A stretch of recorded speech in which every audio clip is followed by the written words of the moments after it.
समृद्धी महामार्ग नागपूर ते मुंबई या समृद्धी महामार्गावरून आत्ताच्या घरी तुम्ही जो कंटेनर पाहत होता हा रॉंग साईडने चाललेला होता। तसे पाहता ही उतरण आहे जे आमने इंटरचेंजवरनं मुंबईच्या दिशेने येते।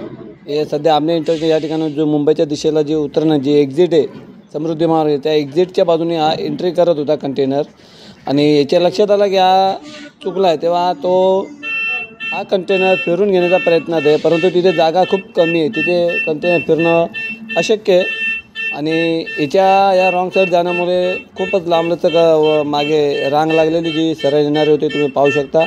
या गाड्या सरळ येत आहेत नागपूरच्या दिशेने आमने इंटरचेंज या ठिकाणी आणि त्या खोलंबल्या कारण एवढा मोठा कंटेनर वळण घेण्याचा प्रयत्न होता, पण शेवटी त्याच्या लक्षात आलं आणि त्यांनी वळण घेणं कदाचित तिथनं कॅन्सल केलं असावे।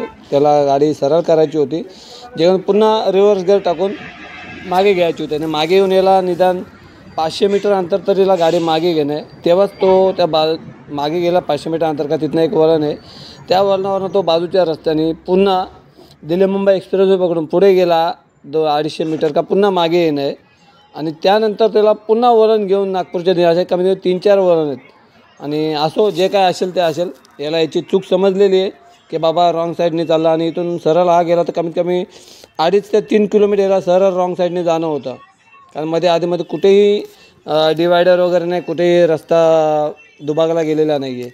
त्यामुळे याची चुकीला समजावल्याने हा पुन्हा याचा कंटेनर माघारी घेतो आहे, मागच्या दिशेने घेत आहे रिव्हर्स गिअर टाकून।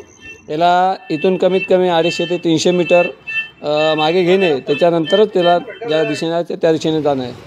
हा जो व्हिडिओ बघितला ज्यामध्ये कंटेनर रॉंग साईड आता पुन्हा मागे येत होता तो मार्ग इथे या बाजूचा हा जो ह्या आमने इंटरचेंजवरून खालती उतरणारा मार्ग आहे आणि बाजूला अजून थोडा गॅप दिसतोय बघा।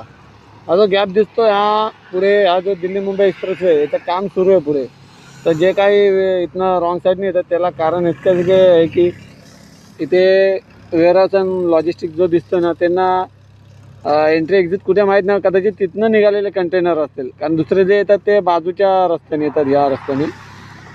तर जे या रस्त्याने जर एक गाडी येते टेम्पो या रस्त्याने ते बरोबर होतात, परंतु जे या रस्त्याने येतात ते मात्र इथे येऊन रस्ता चुकतात। इथे एक हे झाले असेल ट्रॉली, त्या ट्रॉलीने जायचं असतो त्यांना एक्झॅक्टली त्या इथून, परंतु ते बाजूने घुसतात। जो बाजूचा आहे तो फक्त इनकमिंग आहे आमने इंटरचेंजवरनं येणारा रस्ता।